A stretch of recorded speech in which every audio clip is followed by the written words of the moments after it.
একটা সুন্দর গোছানো বাগানের পেছনে কিন্তু অনেক পরিশ্রম, অনেক কষ্টের গল্প থাকে। যে কোনো কাজ আপনি যখন কাজটা করেন, আপনার কিন্তু নানা রকম কষ্টের গল্প থাকে। বাট আউটপুটটা যখন আমরা ভালো পাই, আমাদের কষ্টটা কিন্তু আমরা ভুলে যাই।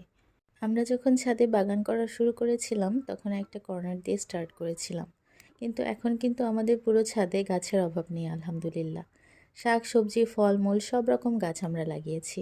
এই ছাদ বাগান রেডি করতে গিয়ে কত পরিশ্রম করতে হয়েছে, কত রাতে কাজ করেছি, দিনে কাজ করেছি। মাটির কাজ থেকে শুরু করে গাছ লাগানোর পর থেকে মেইন কাজ শুরু হয়।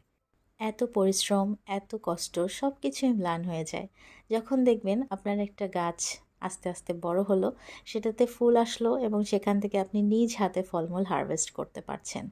এই যে আমি আমার লাগানো গাছ থেকে আজকে কতগুলো সিম হারভেস্ট করলাম, লেটুস পাতা হারভেস্ট করেছি। বাগান থেকে যখন নিজ হাতে শাকসবজি হারভেস্ট করি, আমার অনেক বেশি মেন্টালি ফ্রেশ লাগে। এটা আমার কাছে একটা টনিকের মতো কাজ করে। কোনো মেডিসিন দিয়ে আসলে এরকম রিফ্রেশমেন্ট আপনার আসবে না। আপনারা যারা অনেক বেশি স্ট্রেসফুল লাইফ লিড করেন, অনেক বেশি টেনশনে থাকেন, তারা ছোট্ট একটা বাগান করতে পারেন। বাগানে যেটুকু সময় আপনি দিবেন, পুরোটা সময় আপনার রিফ্রেশমেন্ট হিসেবে কাজ করবে। ডে বাই ডে আপনি অনেক বেশি রিল্যাক্স ফিল করবেন, আপনার মাথাটা অনেক বেশি রিফ্রেশ হয়ে যাবে, আর আপনার ঘুম আস্তে আস্তে আগের তুলনায় অনেক ভালো হবে। আমি যদি মিথ্যা বলি আমাকে বকতে পারেন।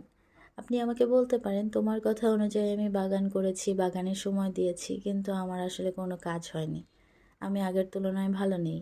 আপনি যদি এটা বলেন তাহলে আমি আপনার বকা খাবো, কোনো সমস্যা নেই, আমি রেডি আছি।